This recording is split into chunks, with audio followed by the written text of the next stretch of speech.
Hello everyone, my name is Kraylin and welcome to my den. Today we set out on a misadventure to find out if thrusting swords are OP in Dark Souls. Taking a moment to get familiar with the controls again, I blitzed through the tutorial. Leave me a comment down below if you think I should skip the tutorial section. Dodging our classic From Software boulder trap and dropping down to open the shortcut for later, we made up with Oscar and get our Estus flask. Once again, we plunge onto the face of the Asylum Demon, doing a pitiful amount of damage. And dying. It's been a minute. Anyway, let's talk about the pros and cons of thrusting swords. The pros are, they can parry when held in offhand, they deal pierce damage, they can double hit on a running attack, and are relatively light.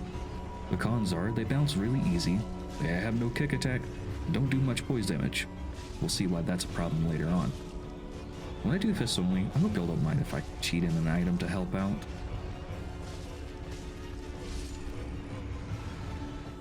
Alright, let's get the show started.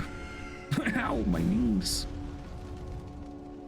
Time to grab the important bits and fire link. With that done, we scoot down to New Londo Ruins to grab another soul item and our first weapon, the Humble Estoc, using our master key to jump into the Valley of Drakes to grab a few more items. Finding our way into the bottom of Darkroot Garden, we come across our first Black Knight. Luckily, we can abuse its poor AI and pathfinding to take care of it very quickly. Thanks, Dark Souls. Oh yeah, a Grasscrest shield. Up to mess with the Baronique Knight. We can do quite a few attacks with our current stamina bar, but it also leaves us open to counters. Grabbing the basement key to get the shortcut for later, we then hand out a porcine prostate exam. We then meet up with the male undead merchant to grab the rapier so we can start parrying. Oh yeah. Now time to do something a little stupid. Howdy, Halvel. Yeah, I deserve that. Round two. Smooth as butter.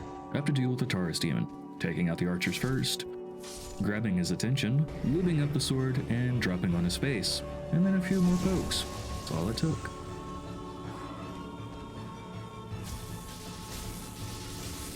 Hey Solaire. I am Solaire of Astor. Let's open up the shortcut and get the Drake's attention for some grinding. I'm glad to finally be past him now.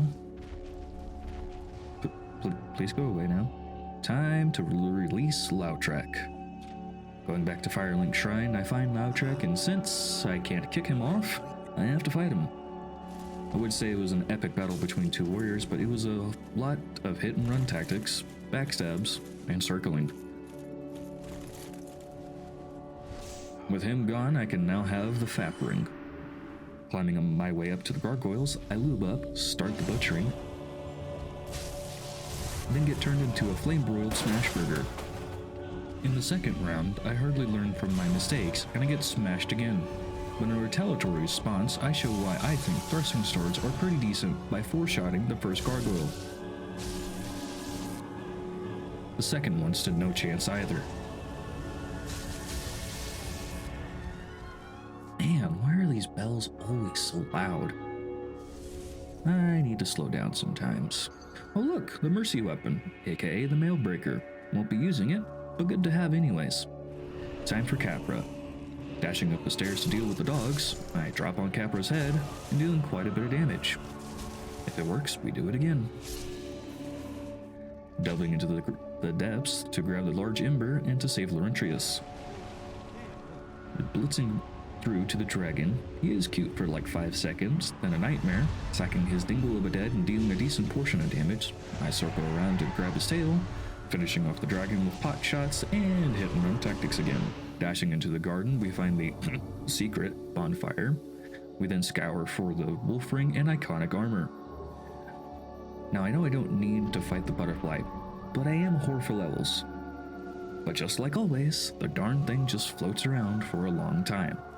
When it does land, I waste no time in dealing as much damage as possible, but it wasn't enough to do it on the first cycle.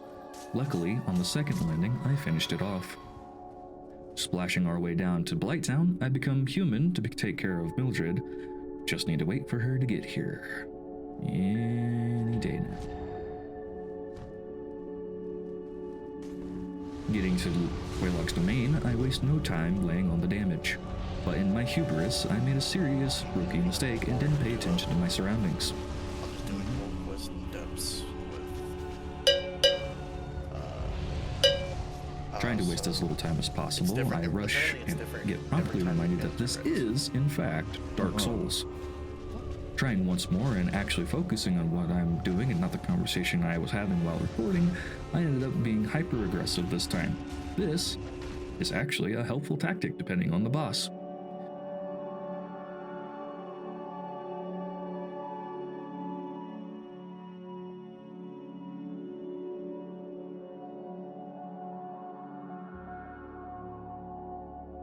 Skipping over the bells section, I make my way to Ceaseless for easy souls and armor. Speaking of which, and back to the start to put him down. Making our way to Ingrid for the key to the seal, and opening said seal. I grab the very large ember, also this is my crit damage with no hornet ring. Speaking of which, we climb our way back up to the forest and open the door, and skip through the forest to grab the ring and deal with Sif. Nice doggy. Between Sif's springing movement and my tendency to do hit and run tactics, the fight is almost a match made in heaven. I just really hate doing it, as Huskies and Malamutes are some of my favorite dog breeds.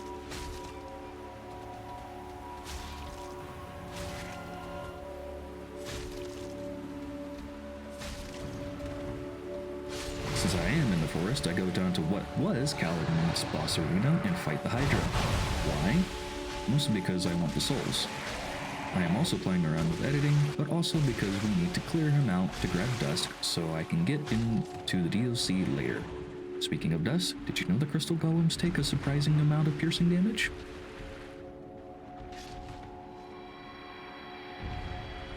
Pretending to be an egg for a moment so we can get sent back to the asylum, I start to question my own sanity with this run. I greet Oscar, he replies with his foot, I take offense and put him down. Then I fall down, I start my tangle with Asylum Demon 2.0 and repeating myself yet again, hit and run tactics are my friend. Don't forget the doll. Passing the portcullis of Sin's Fun House, I take out the gatekeeper to test out how much damage I can do to larger targets, like the giants in Anne Arundel. I meet up with Onion Bro and listen to his plight.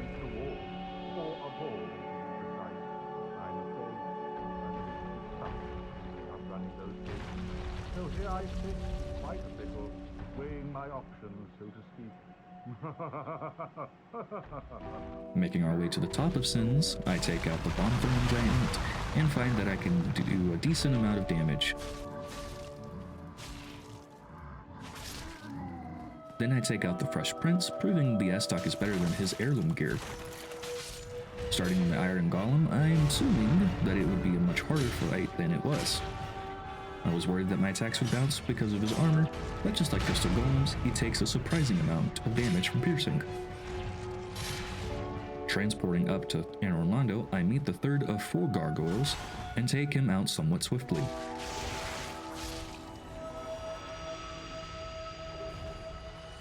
After doing some tightrope walking, I crank the lever to open the rest of the map and then deal with gargoyle number 4. Glad he falls down most of my runs so I can do a plunging attack and put him down swiftly. I make my way to the very large painting of Canada and touch the damn thing. I never learn. While in the painting, I grab my favorite shirt, deal with Jeremiah very swiftly.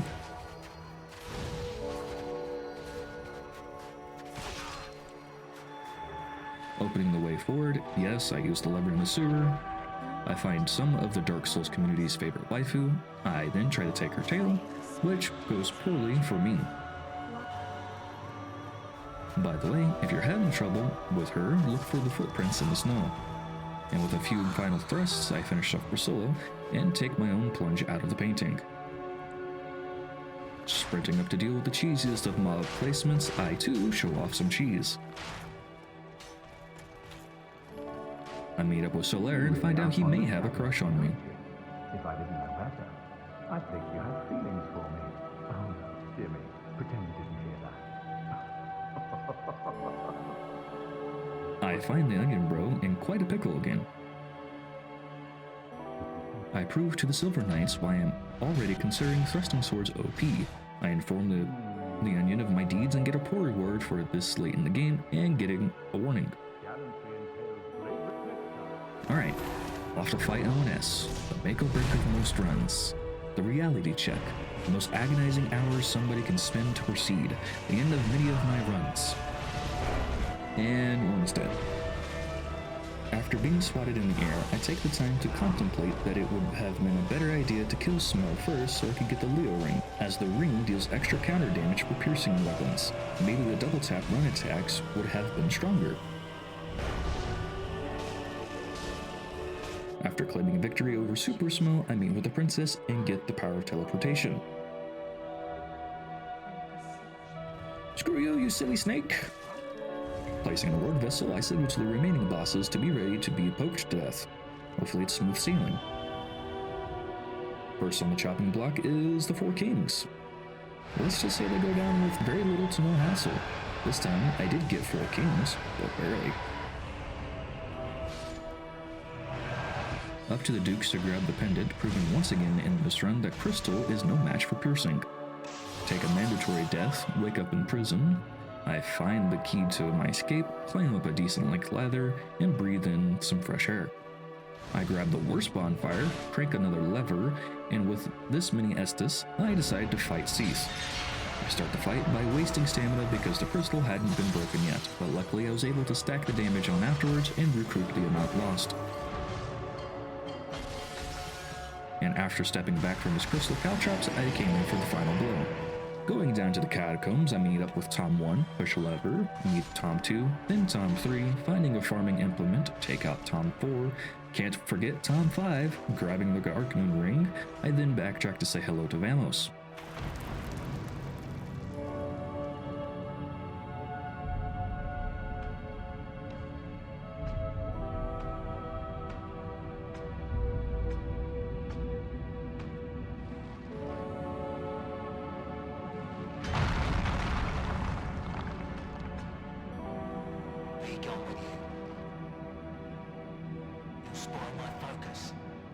Don't know why they kept those lines or why he sounds like that. Anyways, off to Pinwheel. I almost took him out with a few pokes. I did get jebaited by a clone, but after knocking the clone out, I made quick work of him.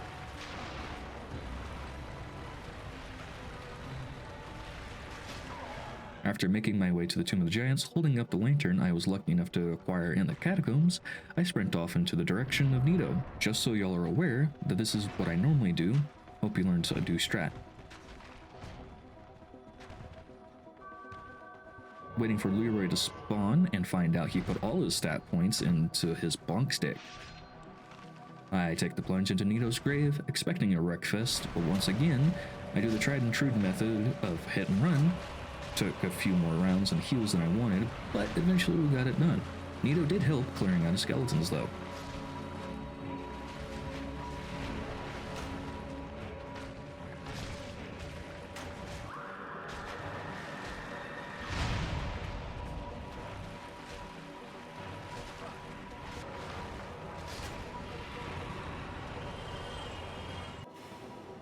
Nope, can't make me. Now we play the most annoying game of cat and mouse. Looks like running attacks are my friend, although I really should have put on the grass crest shield for the stamina regen. Best attacks you can punish or close the gap is the arrow strafe. It only took 4 rounds this time. Time to take care of Mr. Darkling. Jumping down to the demon ruins, I get my butt handed to me by a worm. Great. Anyways, time to deal with Demon Fire Sage. This is just the Asylum Demon 3.0, but now with magic. I do spend the majority of the time doing hit and run. Again, but it's not broke, don't fix it, man. With the Sage dead, time to deal with the Centipede, like some sort of boss rush.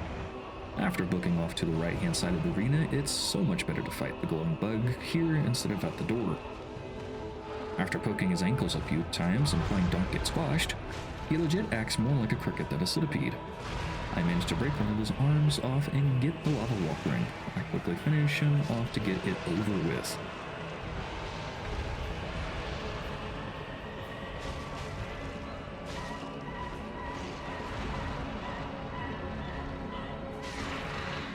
Making it to Izalith, I poke a woman too many times and she dies.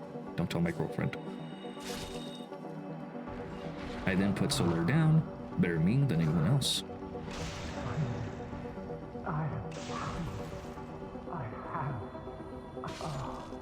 After making it down to the fog door, I slide down to the arena and book my way to the left instead of the right this time. I do find it a lot easier to do the left side first because there's more places to jump to on the right.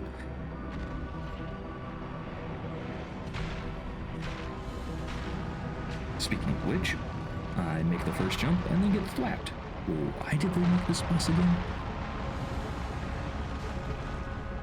Making the second jump and finishing off the second one.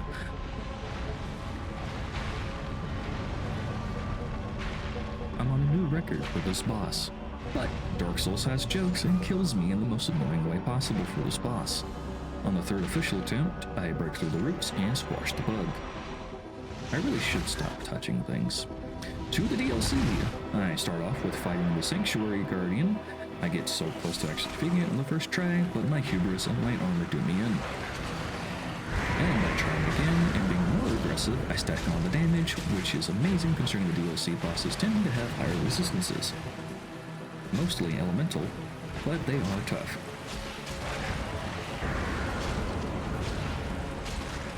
Doing the final blow, I dash through the forest and meet Calamite. So, Artorias. Thank you for the foreshadowing. So yeah, thrusting swords do so little poise damage that it makes Artorias a bit difficult to fight. Too many times I had to play Ring Around the Rosie, but taking as many pot shots as possible against him helped. Nickels and dime spokes.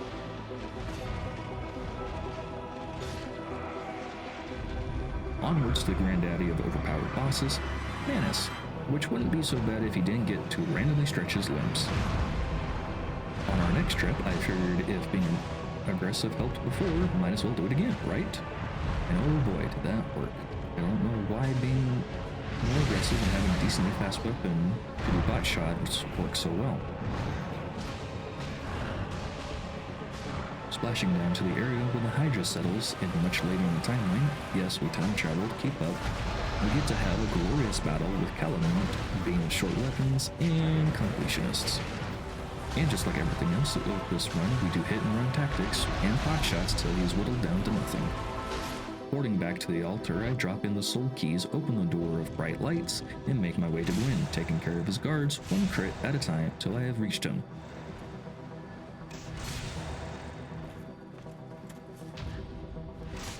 I made a few attempts to parry him.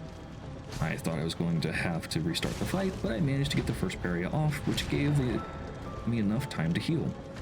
However, this is me we're talking about when men started beating my face off and making me into barbecue, specifically shish kebabs.